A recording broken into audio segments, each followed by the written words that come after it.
Welcome, warriors. We're back for part 2 of our autism journey. For this episode, Tristan and I combined inputs, so it would truly represent each side of our story. As I mentioned last week, I really want his voice to flow throughout this episode, even though he declined to be recorded.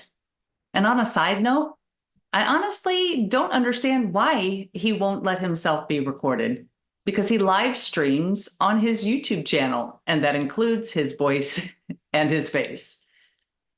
But I guess what this shows is that while I understand a lot more about autism now, I still have a lot to learn. There are things I perceive as being the same, and yet he sees them as being completely different. Grab a tissue. Let's look at autism in my household, how I was introduced to the word, what it looked like 15 years ago, and what it looks like now. Let's rock. Does your past haunt you? Maybe you're in a storm that feels like it will never end. Are you fighting a battle that's rendering you hopeless? Maybe you feel like you're fighting alone, but your battle was not meant to be a solo endeavor. You were meant to be a warrior among warriors. My name is Heather, and I grew up thinking my battles were nobody's business, until I found myself in an abusive marriage and felt cut off from all avenues of help. In this podcast, you will hear warriors' words. They will tell you of their battles, both won and lost, their journeys, and their lessons learned along the way. But we don't stop there. These warriors will share how they have applied those lessons to go from warrior to survivor to thriver. Whether it's an abusive marriage, illness, mental health crisis, or any number of traumas this world dishes out, these warriors will use their words to help you find the beauty in your broken, move beyond your battles, and become the thriver God created you to be. Pick up your sword or boxing gloves and join the battle. Your words are powerful, my friends. Make them warrior words. Welcome back to the Warrior Words podcast. This may be a longer solo episode, so let's jump right in with our review of the week. This one is from Centipede for Life. Words that need to be spoken. Congrats on starting this. Not everyone has the courage to speak up on past trauma. I look forward to seeing what you have in store for the future. Keep up the good work and fight the good fight. I appreciate this review so much. Thank you, Centipede. Thank you for acknowledging the courage it takes to share past traumas. So we apply these words to all the guests who bravely come on this podcast and share their stories with all who listen. We will all keep fighting. Would you like me to read your review on an upcoming episode? Please go to Apple Podcasts and leave a review for the show. Your comments and star ratings help people find the Warrior Words podcast, and it only takes a few minutes of your time, and it would help us so much. Thank you. Now, would you also like to be a Warrior Words insider? Insiders get weekly emails with episodes and videos, and they'll be the first to know about all things new. Get on the list at subscribepage.io/pearls of wisdom. And that link is in the show notes. So as an example, my insiders heard last week that we are starting to add some video versions of some of the episodes of the Warrior Words podcast to the Warrior Words YouTube channel. Up till now, we've just been having the audio pushed into YouTube, but now we are, thanks to Tristan, we are able to start putting some of the episodes in video format. Now, not all of them will be there. I didn't record myself in video for my solo episodes, so those will not make it in. Maybe one, I don't remember. But we'll start rolling those out. The first one is already up there. So you just go to youtube.com and / and then the @ symbol, and then Warrior Words. So please watch the videos, even the audios that are there, and subscribe to the channel. Now, On to this week's show. And I want to give you a short recap of last week's episode, but please go listen to the full episode so you get the whole scoop. So Tristan was born under extremely difficult circumstances. He had some sleep issues and was diagnosed with multiple allergies at a very young age. I do not claim that any of these, or even a combination of these, caused his autism. There is no definitive cause of autism as of the recording of this episode in 2024. So let's start this one with chapter 1. We'll pick up with Tristan around age 5. My husband and I had agreed that I would homeschool any children that we had, starting with, the simple things that you learn in preschool and kindergarten. Tristan seemed very intelligent, and he seemed to really love learning. And he picked up anything math related really, like, almost instantaneously. He was a math whiz. I remember being so impressed with how well he understood numbers, like the order of operations, shapes, all of that stuff. But when we got to something we called copy work, though, it was a completely different story. The idea behind copy work is to help with hand-eye coordination, penmanship, spelling, grammar, sentence structure, and then familiarity with the beauty of the English language. So I would include quotes from famous people, songs, poems, Bible verses, all those kinds of things. And, it was usually only a sentence or two at a time. So while Tristan would do page after page of math problems, it was a struggle to get him to write words and sentences. And his penmanship was awful. It still is, actually. And he fought me. He fought me on this task every single time. At first, admittedly, I took it as disobedience, and I would get frustrated with him. I couldn't figure out why he was so willing and so proficient at one thing, and then so stubborn about another. So in this episode, we're going to do a couple pauses for Tristan's words. So Tristan says he remembers the copy work and says that he just couldn't see the purpose behind it, and he couldn't find a reason for copying sentences. And because he couldn't see the reason, he didn't think he should have to do it. Okay, in a certain light, I understand where he's coming from. And this is a thread that has permeated our lives ever since. However, at that time, with no knowledge of anything autism related, I was approaching this as a necessary skill to learn to be a functioning member of society. And oh, how both my thinking and the definition of functioning member of society both have changed over the years. All right, so chapter 2. One day, a friend of mine who had observed him playing on a couple of occasions asked me if I had had him evaluated for autism. I told her I didn't even know what that was. So she suggested that I call my pediatrician and get him scheduled for an appointment. So what was the first thing I did? Was it to call the pediatrician? No, of course not. That wouldn't be me. The first thing I did was look it up online. And yes, I can hear a few of you groaning right now. Now we know that's not the wisest thing to do. But back then, I just wanted to know what this autism thing was and why my friend saw it in my son. As a first-time mother, I had no previous children to compare him to. So an internet search was, I thought, my best course of action. And as you may have heard in episode 10 with Wendy Hooten, it was not.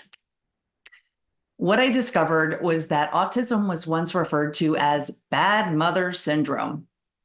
How I wish I could remember that source, but I honestly probably didn't even pay attention Didn't even consider who or what that source was. I was just devastated by that phrase. And I don't think I remember anything else about what I read that day except that phrase, bad mother syndrome. And because of that, there was no way I was calling the pediatrician now. So my next move was to go to the library and read through the autism section of DSM-4. And in case you're not familiar with DSM, that means Diagnostic and Statistical Manual of Mental Disorders. In it, they list the various disorders and their diagnostic criteria. And I cautiously looked up autism. The way it's laid out, the DSM lists a criteria and then several characteristics that define the criteria. I guess it's criterion, isn't it? Anyway, usually it says something like must exhibit 4 out of the following 6 characteristics for any particular diagnosis. Doesn't have to be 6, but that's the one I remember. I don't remember how many criteria I actually read about, but I remember being relieved when I found one, only one, where he and his behaviors did not check all the boxes. I wrote it all down and went home. And then I called the pediatrician. But the pediatrician's office didn't do these kinds of diagnoses. I would have to call a facility that specialized in autism. We were in Maryland at the time and were referred to the Kennedy Krieger Institute. Since we are doing this episode on Tristan's autism, it should be no surprise that this is an organization that basically became a significant part of our family. But I'm getting ahead of myself. I called to schedule an evaluation, and instead of an appointment, we were put on a waiting list, a 6-month waiting list. I was not happy about that, but what could I do? They were the only game in town. And apparently this autism thing was bigger than I had imagined. There were many families also waiting to find out if their child was part of the autism spectrum. I want to pause for a moment for a quick commercial break, one that will cost you nothing. If you don't already know, I have a YouTube channel that is an extension of Warrior Words. It's called Beauty in the Broken. In my episodes, I try to discover or share something beautiful that may be present in or arise out of the broken circumstances we experience. The same can happen through art. In fact, art therapy is commonly used for many mental health situations. So I invite you to go to YouTube. Different channel this time, but YouTube, type the @ symbol in the search bar, and then followed by the words, "There's Beauty in the Broken." And no spaces between the words, and theirs is THERES, no apostrophe either. So you could watch some of the videos, and if you like them, please subscribe to the channel. Let it be the art therapy for whatever is happening in your life right now. The channel is also going to be listed in the episode description. So now we'll get back to Tristan's story. We finally got our appointment at Kennedy Krieger, and they administered a standardized test called the ADOS, which stands for Autism Diagnostic Observation Schedule. And yes, I am aware that this acronym has other meanings, but for the purpose of this episode, we are referring to the original autism diagnostic test. So I was able to watch the test. As they administered it, I got to sit behind a 2-way mirror. And I noticed 2 things as I watched. He didn't make hardly any eye contact with the woman who was administering the test. And he, while compliant to her instructions, basically just did his own thing. I don't know how really to explain it, but it was kind of like, yes, he did what he was told, but he did it in a way that was Tristan, as opposed to something more typical actions. So But after the administration of that test, they came back with the diagnosis, Asperger's syndrome and pervasive developmental disorder, NOS, which means not otherwise specified. These are no longer individual diagnoses. Somewhere along Tristan's journey, they were merged into a single diagnosis of autism spectrum disorder. This episode would be hours long if I were to go into all the characteristics of each of these, so I will leave it up to you to go look them up if they interest you. Suffice it to say, my friend was right to suggest having him evaluated. I went from being completely ignorant of autism to being a mama bear. Shortly after his diagnosis, I was in our new social worker's office, and he optimistically told me that kids like Tristan are sometimes able to learn enough to live and function on their own as adults. I remember staring at him with my mouth agape. I mean, I hadn't even thought about the possibility that my son may never leave home as an adult. I remember another conversation that started out about the concept of putting a label on Tristan and how it would hinder his chances of getting a driver's license or choosing to enter the military. And while I still don't like labels per se, that social worker helped me to see that having the official clinical diagnosis opened doors for services that would benefit him. And it closed doors for things that would not be safe for him. Our world became very different after that.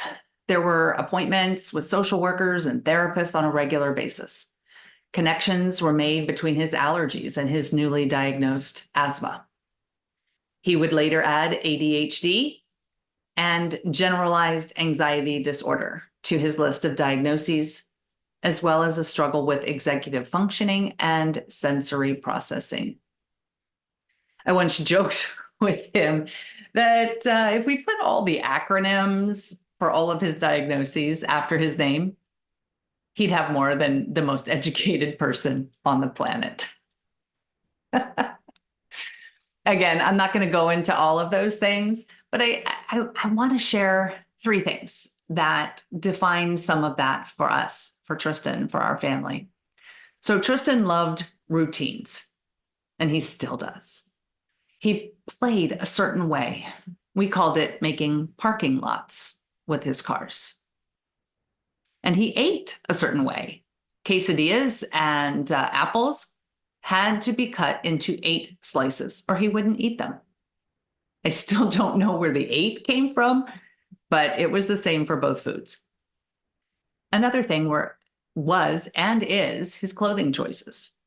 He will only wear certain fabrics and rejects others simply based on the way they make his skin feel, or they feel on his skin. Thus, his wardrobe is jeans and t-shirts, sweats, hoodies. I know, the wardrobe of 99% of all teenage boys, right? But the difference is that he can't handle how other fabrics feel. And the last thing is something I think many people associate with people on the autism spectrum, and that is something called hyperfixations. So for Tristan, his first one was Lego. I bought him 1 set when he turned 6, and we have never looked back. So many times I spent hours in Target or Walmart or even the Lego store, feeling those poly bags of minifigures because he refused duplicates. Oh, my fingers got to work out, y'all. And over the years, he's had other fixations, such as the Cars movie. The Cars movies, because there was a series, video games, music, and animated movies. So I also want to give a shout out to an organization that was so helpful for us for many years. And that was Pathfinders for Autism. And if you are in the Baltimore area, They are a fantastic resource. Please look them up. So Tristan's words. Tristan reminds me that he always hated all types of therapy and claims that they never work. His only explanation for the number 8 in his foods is that it looked nice. Yes, I definitely remember his hatred of therapy sessions. It didn't matter what type it was. He was not interested. I often wondered how they got therapy lessons to stick when some of the participants had absolutely no interest in being there or learning what was being taught. He did make individual therapies. He made them work, and he also did group therapies. I think the group therapies were the ones he hated the most, probably because they had other kids, and his social and communication skills, by definition, were not very good. So, but there were a couple groups that were focused on helping him make friends, helping him to communicate, and to learn life skills. And while he may not see it, I do believe that there were some positive outcomes. On to chapter 3.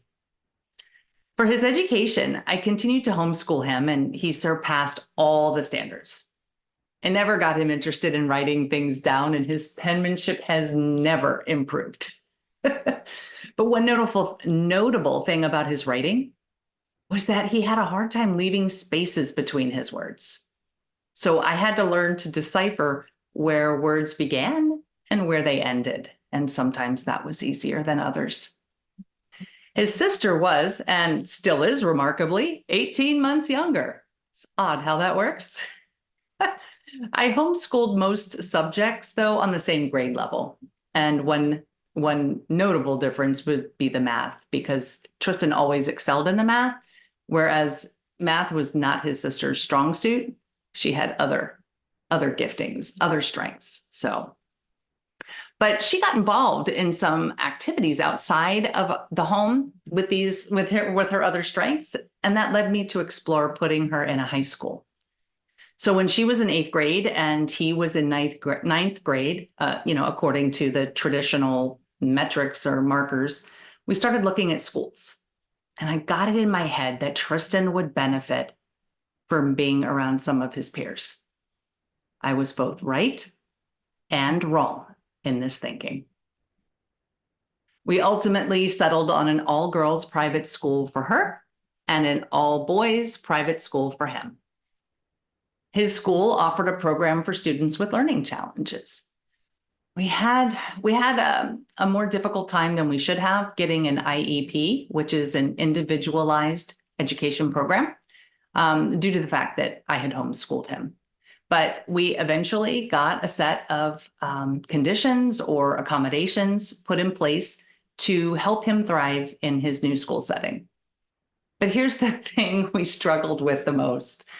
One of the requirements was that he was the one that had to tell the teacher that he was entitled to these accommodations in order for them to be put into place. We didn't have the option to give permission for the program administrator to inform the teachers. It was something Tristan had to do for himself. So basically, we're telling a kid who struggles with social interaction and communication that he has to get up, go to the teacher's desk, and communicate that he gets to have things like extended time or special seating or even quiet rooms for testing. He felt awkward enough as it was. He was too embarrassed to go up to the teacher and single himself out. As a result, most of his teachers did not give him these accommodations until after parent-teacher conferences, when perhaps a certain parent may have made them known. His 3-year high school career had ups and downs, like most high school students. His lows included being bullied, all 6+ feet of him. Some of it being general stuff, and some of it being bad enough to have to involve the administration. But I want to focus on the highs. His gym teacher was the varsity football coach, and he suggested that Tristan would be a good manager for the team. Despite Tristan having zero interest in sports, much to the chagrin of his sports-loving mama, he did agree to be one of the team managers for his junior and senior years.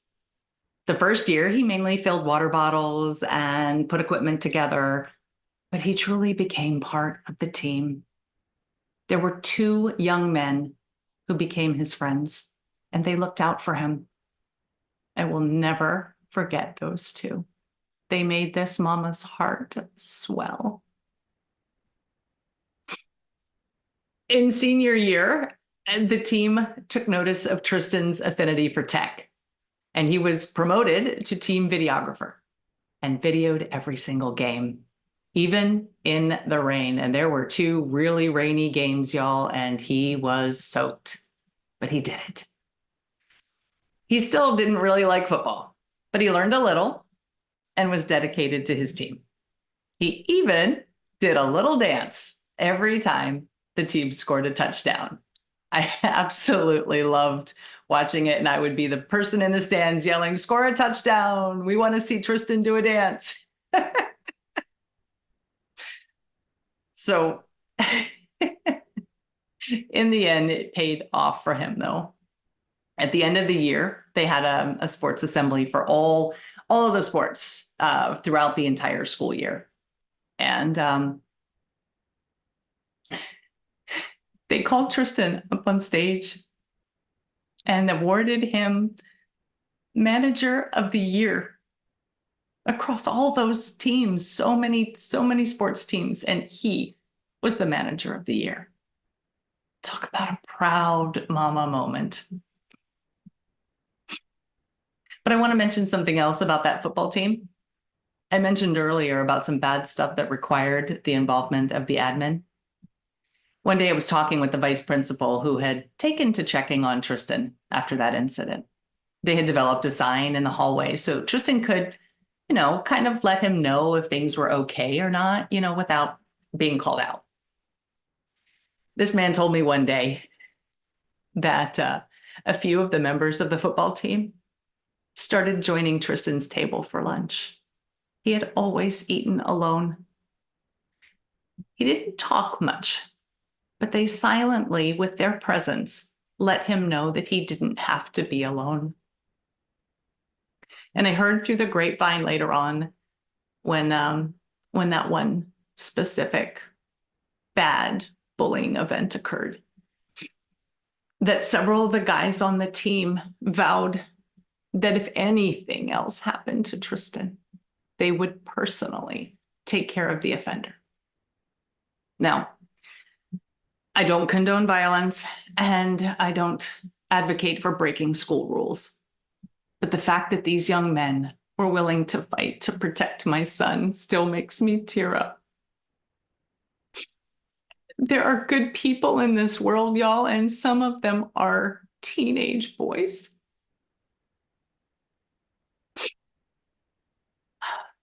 Okay. So here are two other good things that happened in Tristan's high school career. He was nominated and accepted into the National Honor Society. And he graduated after moving up from that program for students with challenges. He took some of the top tier classes and graduated with those on his record. Not only that, he was accepted to 10 colleges and universities, one of whom was a big name school that actually pursued him. Did these acceptances have anything to do with maybe their inclusion policies? Maybe. I'd be lying to myself if I assumed otherwise. But he had the grades and the extracurriculars that schools seek. And so my young man was heading off to college. Big mama smile. We found a very small school that specialized in the arts. It had a total of 3 buildings. And for the most part, Tristan would only have to navigate 2 of them. He was given similar accommodations under similar circumstances as those in high school.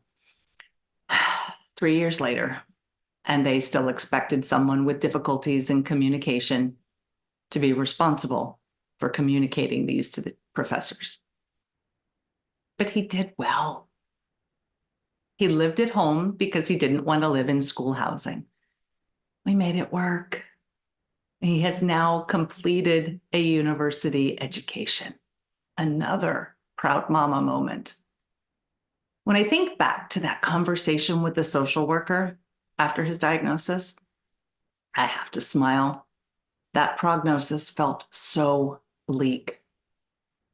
But that young boy, he worked hard and he accomplished so much more than they predicted he would. Which brings us to chapter 4. What does autism look like in our home today with Tristan as a young adult? But first, Tristan's words. He reminds me of his previous comments about copywork. He never understood why he had to attend school at all. He didn't see the purpose of several of his classes or the assignments in those classes, especially in today's world. He asks if I remember what one of his professors said about his portfolio. Yes. Yes, I do.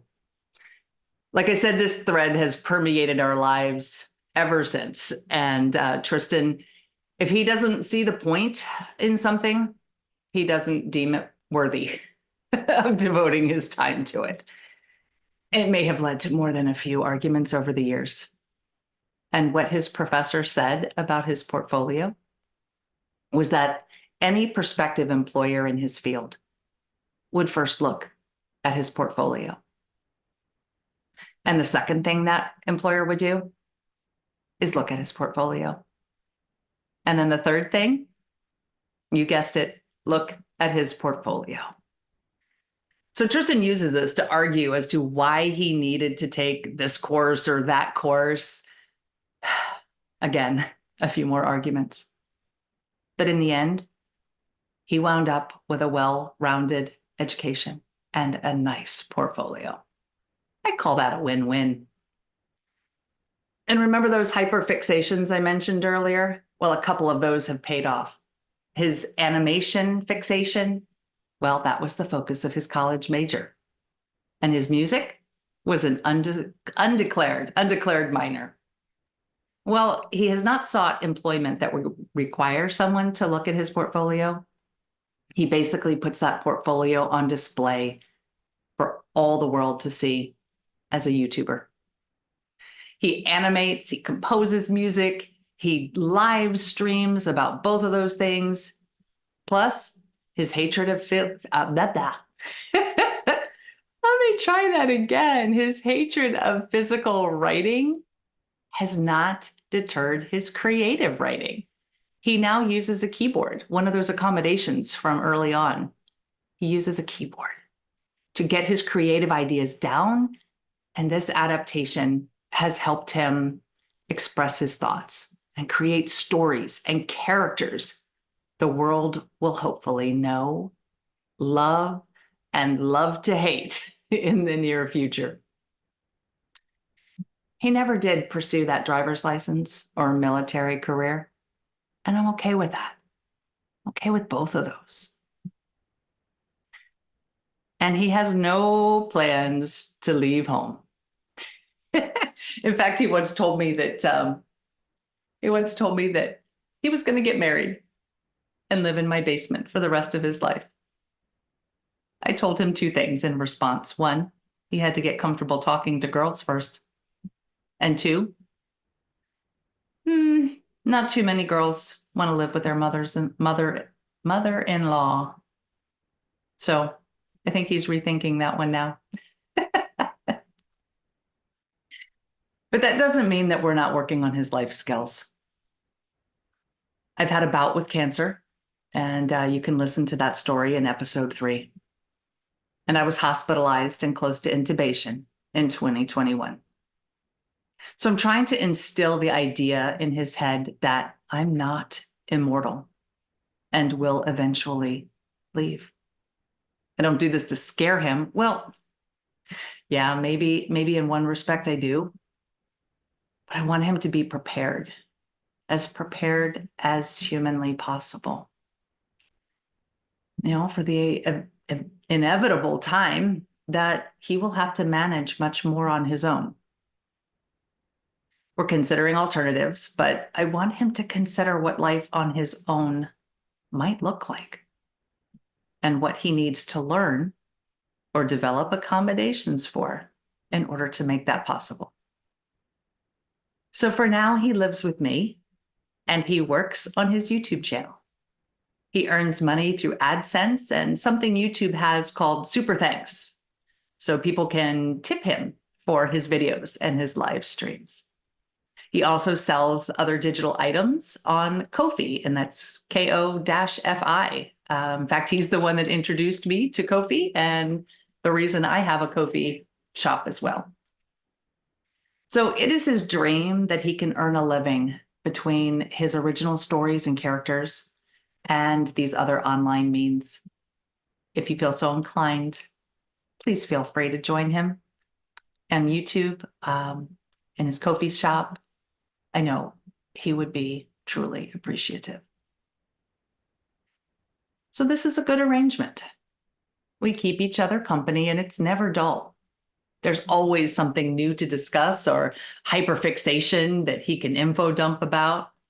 He has a sympathetic ear in me.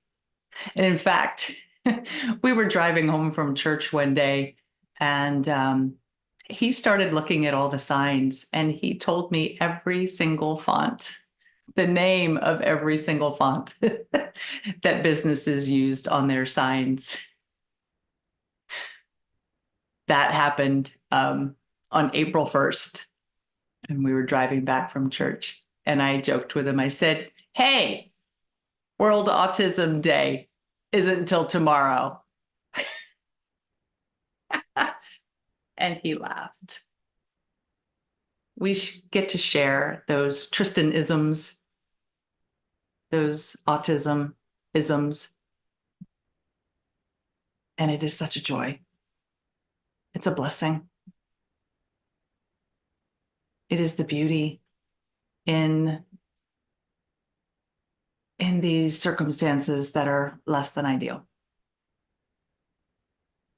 So, one thing that I have learned on this autism journey is the truth of the saying, if you've met one person with autism, you've met one person with autism. We are each unique creations, yet we are all made in God's image. I've learned that the autism spectrum is a spectrum for a reason. Those who are part of it are even more unique and varied, and yet still individual masterpieces created by God in his image.